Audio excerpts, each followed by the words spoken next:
오늘 우리에게 주시는 하나님의 말씀은 창세기 19장 12절에서 22절 말씀입니다. 화면을 보고 함께 교독하여 읽겠습니다. 제가 먼저 시작하겠습니다. 그 사람들이 롯에게 이르되 이 외에 내게 속한 자가 또 있느냐? 내 사위나 자녀나 성 중에 내게 속한 자들을 다 성 밖으로 이끌어내라.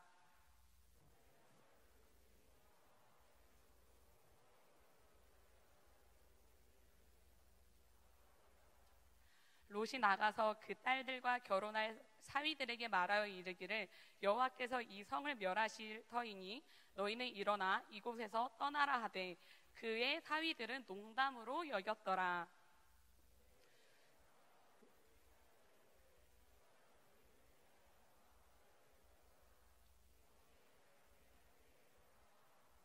그러나 롯이 지체하매 그 사람들이 롯의 손과 그 아내의 손과 두 딸의 손을 잡아 인도하여 성 밖에 두니 여호와께서 그에게 자비를 더하심이었더라.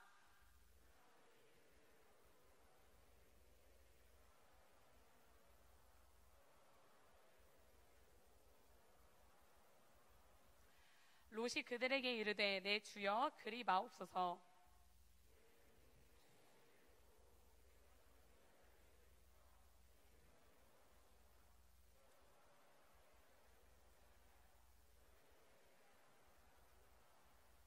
보소서 저 성읍은 도망하기에 가깝고 작기도 하오니 나를 그곳으로 도망하게 하소서. 이는 작은 성읍이 아니니까 내 생명이 보존되리이다.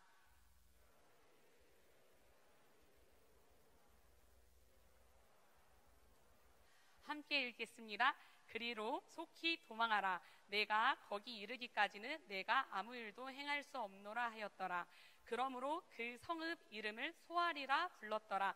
오늘 농담으로 여겼더라라는 제목으로 말씀 전해주실 군장님은 윤영섭 전도사님이십니다. 박수로 환영하겠습니다.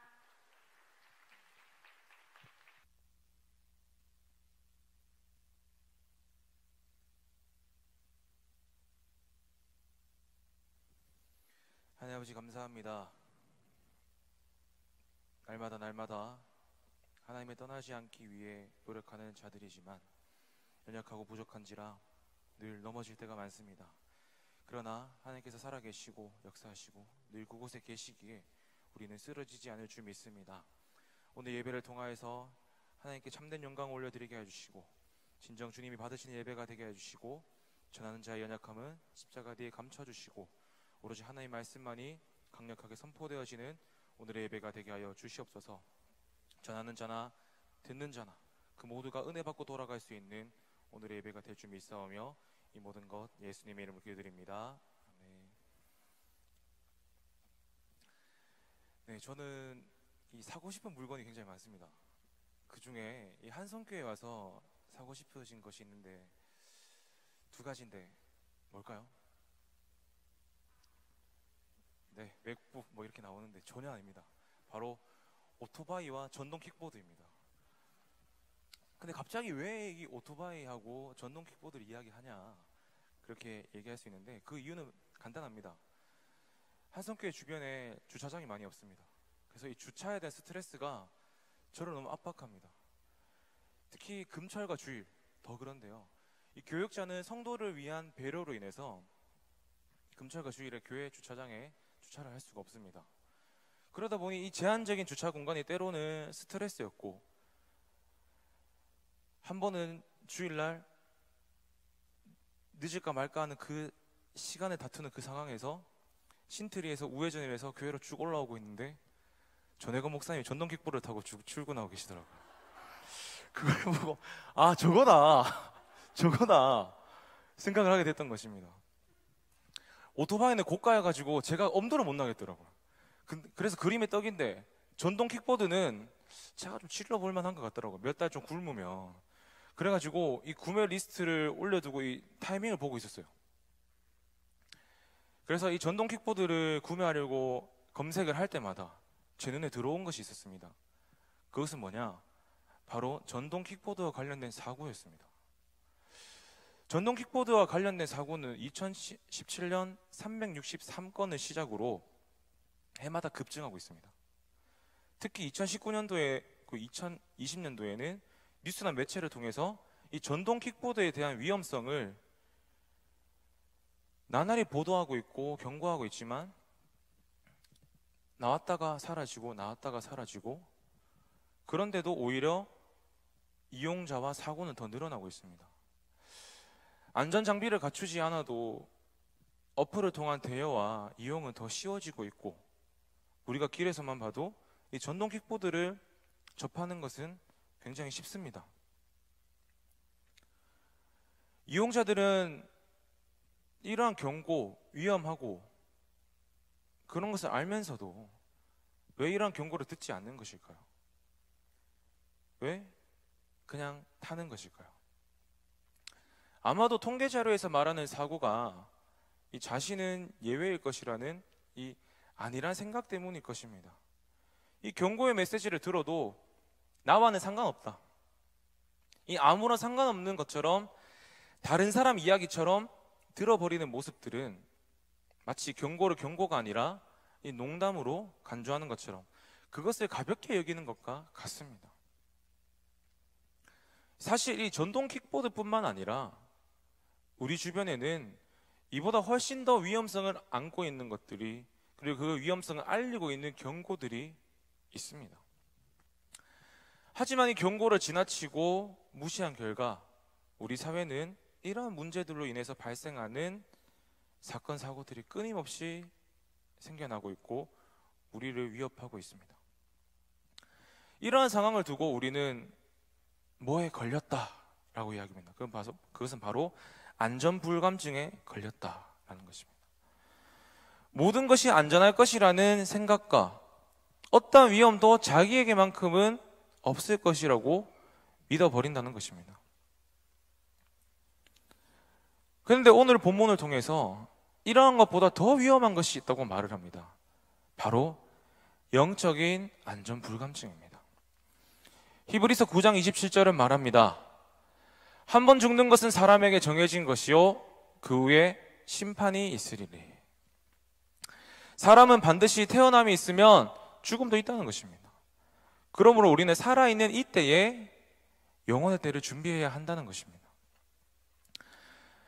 수많은 사람들이 자신을 죽는다는 것을 압니다. 그런데 그 후에 하나님의 심판대에 서 있는 이 자신의 모습은 서게 될 것이라는 그것은 믿지 않습니다. 왜 그럴까? 바로 이 영적인 안전불감증 때문입니다. 더 충격적인 것은 이러한 영적인 안전불감증에 빠져있는 사람이 한두 명이 아니라는 거예요. 세상 자체가 영적인 안전불감증에 걸려버렸다는 것입니다. 이렇게 된 배경에는 마귀가 이 세상의 중요한 가치를 농담처럼 가볍게 바꿔버렸기 때문입니다.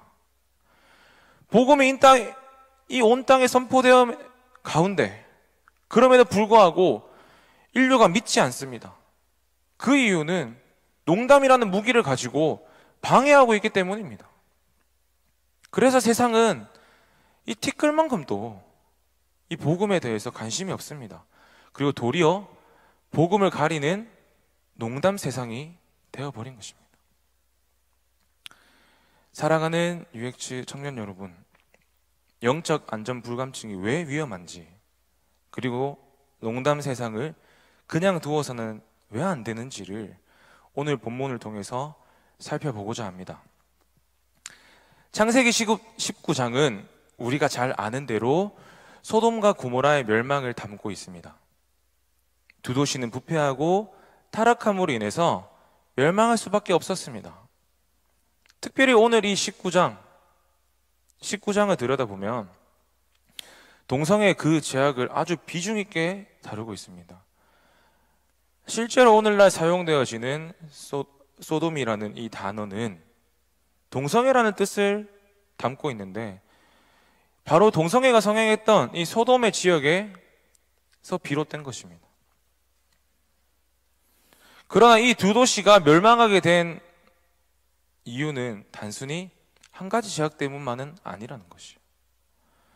더 큰 이유가 에스겔 16장 49절에서 50절에 나옵니다. 내 아우 소돔의 제약은 이러하니 그와 그의 딸들에게 교만함과 음식물의 풍족함과 태평함이 있으며 또 그가 가난하고 궁핍한 자를 도와주지 아니하며 거만하여 가증한 일을 내 앞에서 행하였음이라. 그러므로 내가 보고 곧 그들을 없이 하였느니라. 아멘. 멸망한 이유가 단순히 동성애 때문만은 아니라고 얘기하고 있어요. 다시 말해서 소돔과 고모라는 음행, 부패, 그리고 타락과 같은 제약이 난무했습니다.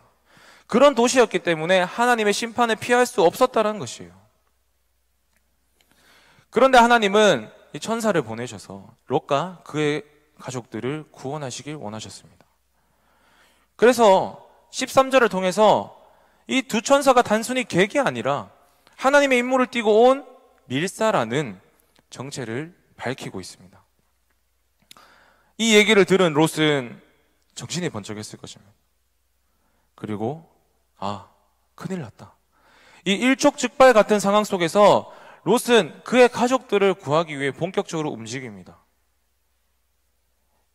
근데 이러한 움직임에도 불구하고 롯의 가족은 노아의 가족처럼 모두가 구원받지는 못합니다. 이 두 가정 사이에는 차이가 있습니다. 14절입니다. 다 같이 한번 읽어보겠습니다. 시작.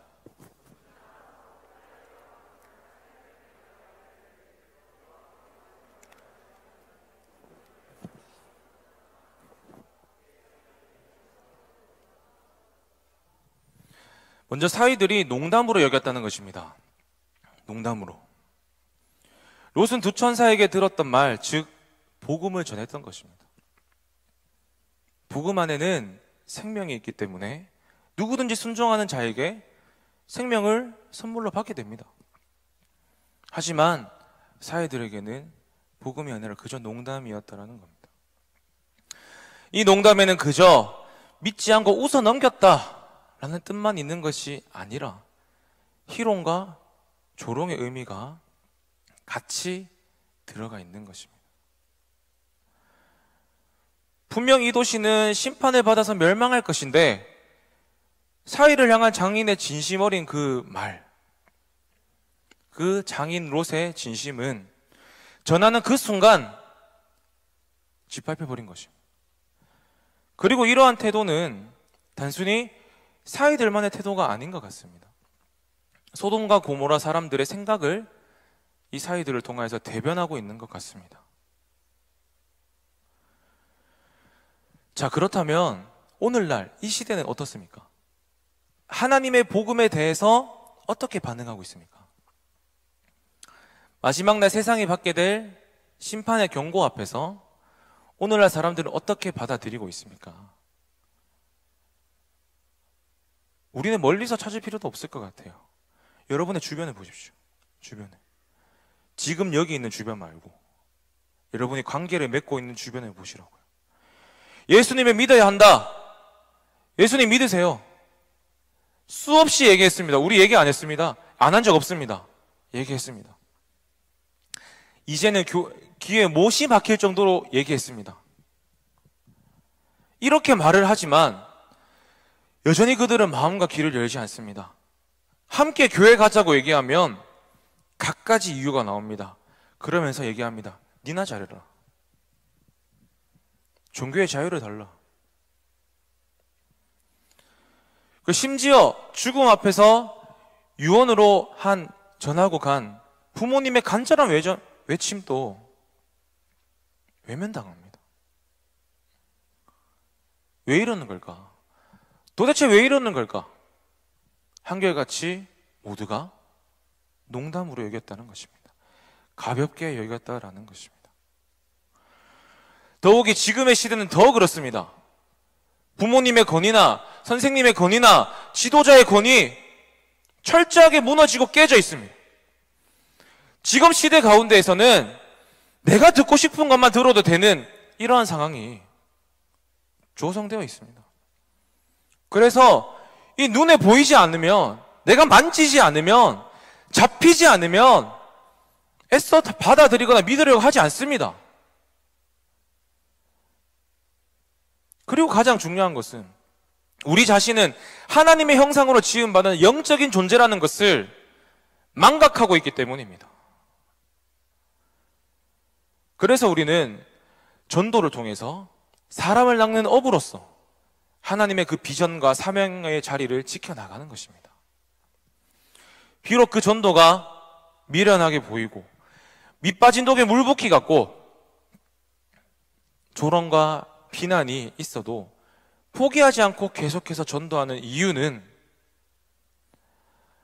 적어도 그들만큼은 롯처럼 되지 말라는 그 하나님의 사랑과 그 간절한 마음이 우리 안에 있기 때문에 그렇습니다.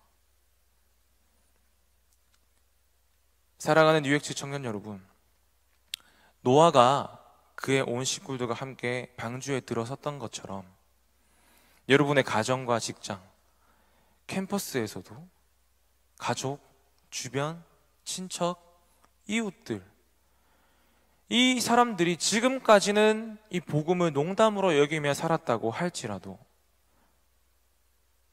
여기서부터 중요합니다.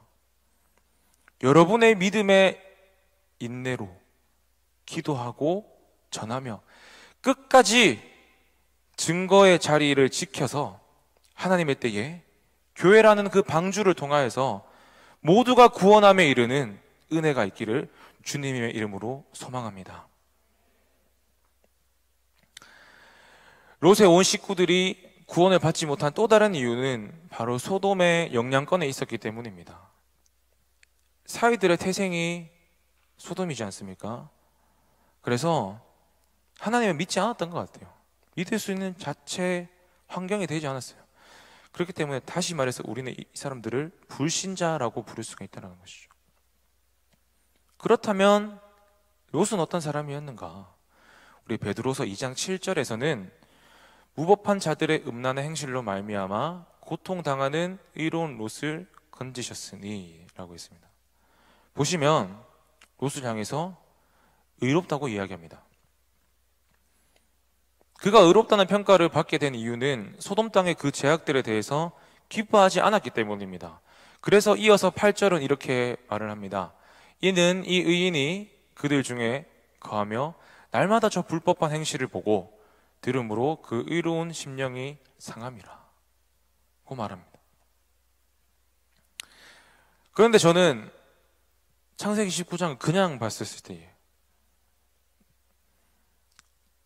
창세기 19장을 통해서만 롯을 보면 그가 의인이 된다는 것에 저는 의문을 가지게 되더라고요. 그런데 불신앙이 곳곳에 가득한 그 땅에서 쾌락에 빠진 도시를 바라보며 심령이 괴로워한 그를 의인이라고 보고 있다는 거죠. 또한 그가 방문한 천사들을 영접하고 어떻게 해서든 그들이 해를 당하지 않도록 최선을 다해서 보호하려고 했다는 점에서 하나님으로부터 의인이 되었다고 하는 보는 시각도 있습니다. 그런데 무엇보다도 베드로는 롯이 심판에서 구원을 받았기 때문에 주저없이 그에게 의로운이라는 형용사를 붙여준 것입니다. 그런데 감사하게도 이러한 은혜는 오늘날 우리에게도 허락되어 있습니다. 로마서 1장 17절입니다. 다 같이 읽어보겠습니다. 시작.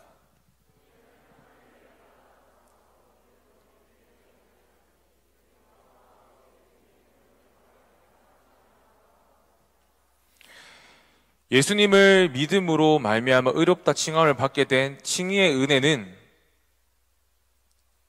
저와 여러분, 우리 모두에게 주어진 은혜인 줄 믿습니다. 비록 우리가 의인으로 칭함을 받았지만 그렇다고 해서 우리가 완벽한 사람이라는 뜻은 아닙니다. 우리 안에 죄악이 가득하다 할지라도 단 한 가지 하나님의 은혜, 즉 복음이신 그리스도를 믿음으로써 우리의 신분이 죄인에서 의인으로 옮겨진 것처럼 그것을 생각할 때 적어도 의인이라 칭함받는 것은 이 하나님의 선물임을 부인할 수 없습니다. 다만 좀 신경 쓰이는 것이 있습니다. 나도 모르게 세상의 영향을 받는다는 거예요. 그래서 로마서 12장 2절에서는 너희는 이 세대를 본받지 말고 오직 마음을 새롭게 함으로 변화를 받아 하나님의 선하시고 기뻐하시고 온전하신 뜻이 무엇인지 분별하도록 하라 라며 우리에게 주의하라고 경고하고 있습니다. 하지만 본문에 비춰진 롯의 모습에서는 다소 염려가 되는 장면들이 보입니다. 16절입니다. 그러나 롯이 지체하매 그 사람들이 롯의 손과 그 아내의 손과 두 딸의 손을 잡아 인도하여 성 밖에 두니 여호와께서 그에게 자비를 더하심이었더라. 자, 15절에서 천사들을 통해서 재촉하며 도망하라고 말을 했습니다. 말을 했어요. 그냥 천사들의 얘기가 아니라 13절을 통해서 자기는 하나님의 뜻을 전하러 온 밀사다 라고 얘기하면서 분명하게 얘기를 해요. 근데 16절에 동안 롯의 반응 뭐였습니까? 지체하며. 이 지체하는 모습을 통해 이 현재의 상황을, 위기 상황을 제대로 인식하지 못하고 있는 것 같습니다. 참으로 이해가 되지 않는 장면이에요. 그런데 천사들에게도 이해할 수 없는 모습을 봅니다. 두 천사가 바로 이 말 안 듣고 지체하는 롯과 그의 가족들의 손을 잡아가지고 억지로 강제로 소동선 밖으로 끌고 나왔다라는 거예요. 이해가 안 되긴 하지만 저는 이 장면을 보면서 여러분들 어떻게 생각하시는지 모르겠지만 저는 굉장히 감동이 밀려왔습니다. 의인이라 칭함을 받으며 오늘날 구별된 자로 부름을 받은 성도라 할지라도 구원을 받을 때에는 우리의 역할은 단 하나도 없다는 거예요. 구약의 신자의 구원은 그 자체가 기적이며 신비라고 할 수 있습니다.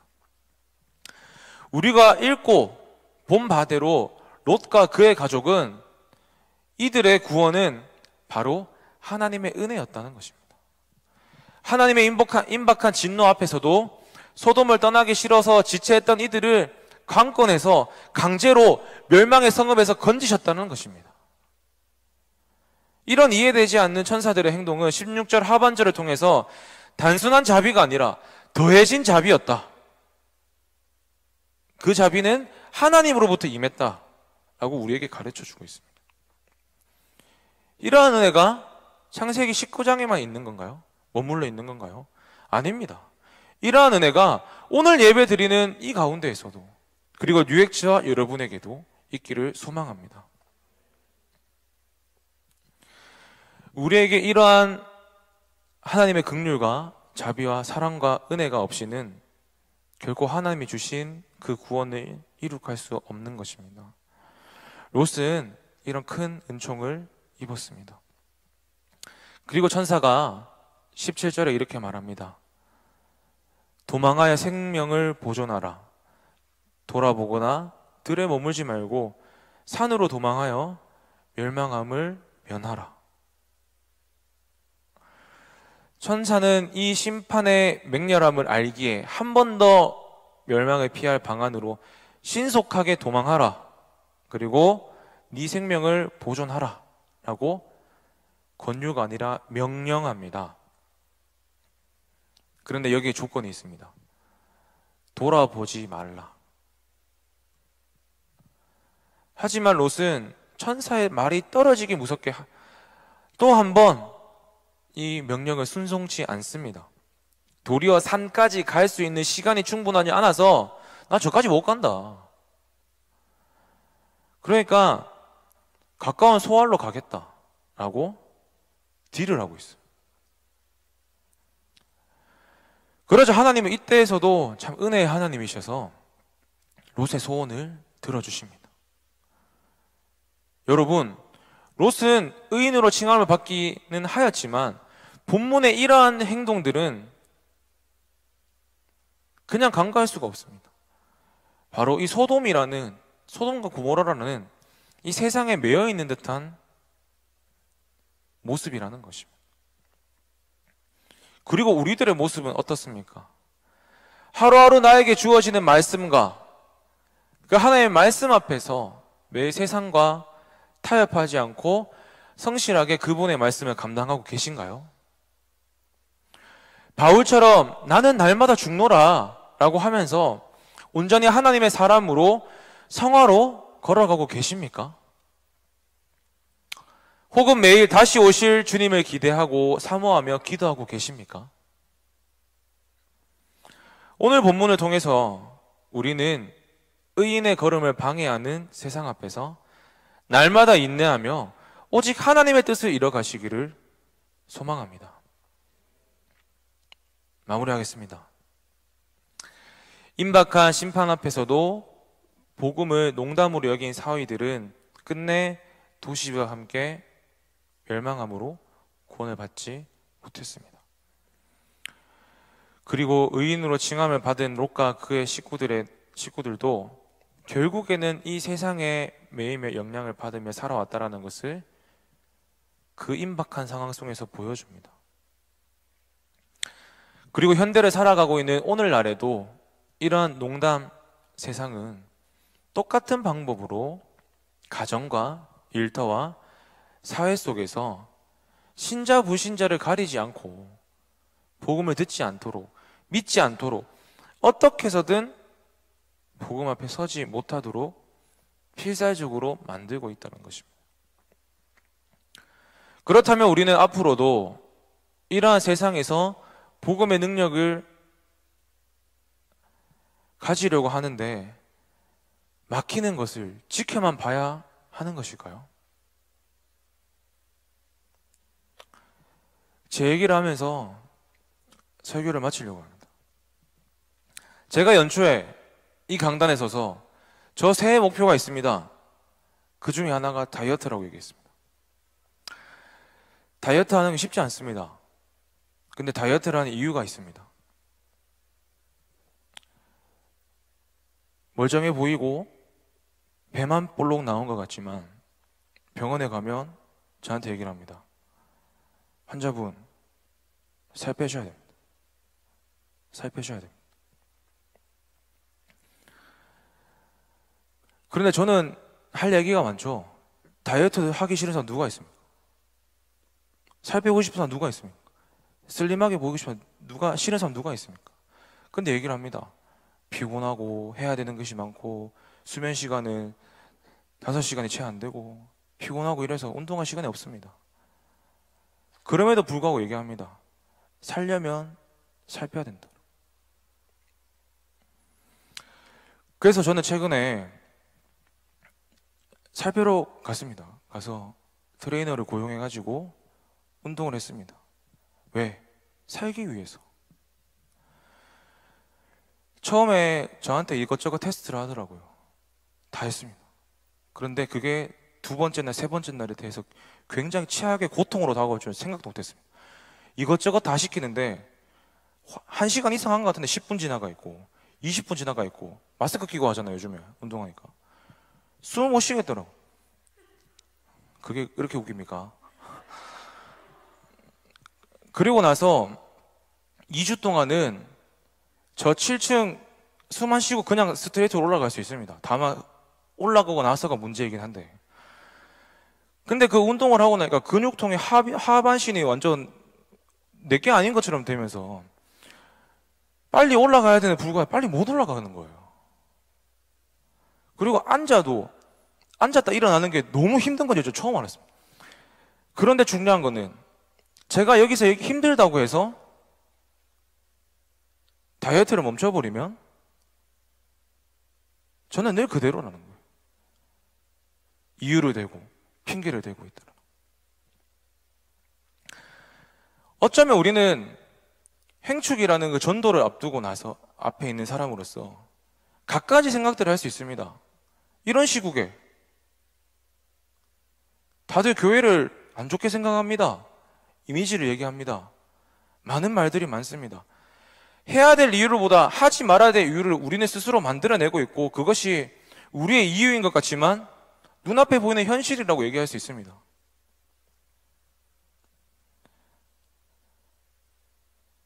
그럼에도 불구하고 나는 호기롭게 나섰습니다. 노방전도를 하고 관계전도를 하고 근데 노방전도를 하는데 설문지를 들고 있는데 누군가의 강권에 의해서 해야 되는 곳에 서 있기는 하지만 부천역 광장에서 홍대 거기에서 아무도 설문지를 하지 않는 것, 내가 설문지를 하는 과정에서 상처받는 그 몇몇을 집중을 하면서 내가 왜 여기 있는가? 봐, 안 되잖아. 전도는 무슨 전도 개뿔. 이렇게 얘기한다면 우리는 또 거기서 멈추는 거예요. 어쩌면 행축은 우리 보고 살아있어라는 메시지일 수도 있어요. 롯이 천사들을 통하여서 이 땅에 진노가 임박할 것이니까 그 메시지를 했을 때에 자기 가족들에게 전하지 않았다면 그가 사랑했던 사람은 다 끝나는 것입니다. 그리고 우리 여기서 한 가지 더 살펴봐야 될 것은 롯의 그러한 농담으로 여겼다는 사이의 태도가 있었지만 하나님께서는 일하고 계신다는 거예요. 두 천사를 통하여서 그 영혼들을 건져내셨다는 거예요. 우리는 깨어 있어야 한다는 것입니다. 날마다 말씀 앞에서 깨어 있고 날마다 기도하면서 깨어 있는 것, 그것 말고는 방법이 없어요. 즉 하나님께서 우리에게 주신 이 말씀과 기도 외에는 이 세상을 우리는 이길 수 없다는 것입니다. 사랑하는 UX 청년 여러분, 저와 여러분이 하나님 말씀 앞에서 철저하게 또 기도하면서 철저하게 깨어있길 바랍니다.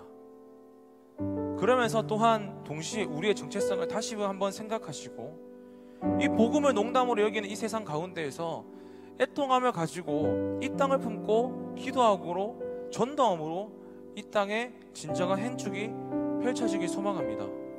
그러나 그럼에도 불구하고 쉽지는 않을 것입니다.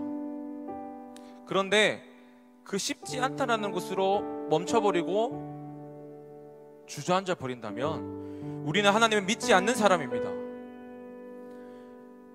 왜 내 능력 밖에서 더 강하고 편팔로 지켜주시는 하나님을 믿지 않으십니까? 내가 오랫동안 믿었던 그 품고 있는 태신자, 그들을 복음을 전하는 상황 가운데에서는 왜 하나님의 능력을 믿지 않습니까? 여러분, 내 삶 가운데에서, 내가 주어진 환경 가운데에서, 내 삶의 전 영역에서 그분을 믿고 나아가는 것은 순간순간에 내 태도에 달려 있습니다.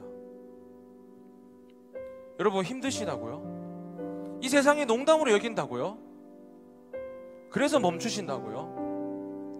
더더욱이 그래서는 안 된다는 것입니다. 왜냐하면 우리는 이 세상의 가치보다 하나님을 더욱더 믿고 품고 나아가는 자들이기 때문에 그렇습니다. 여러분, 이 땅을 품으십시오. 기도하십시오. 그리고 전도하십시오. 그래야 해서 이 땅에 여러분으로 인하여서 나로부터 부흥이 시작됐다라는 그 찬양과 말씀처럼 진정한 행축이, 이 땅의 부흥이 여러분과 저 뉴액처로부터 시작되기를 소망합니다.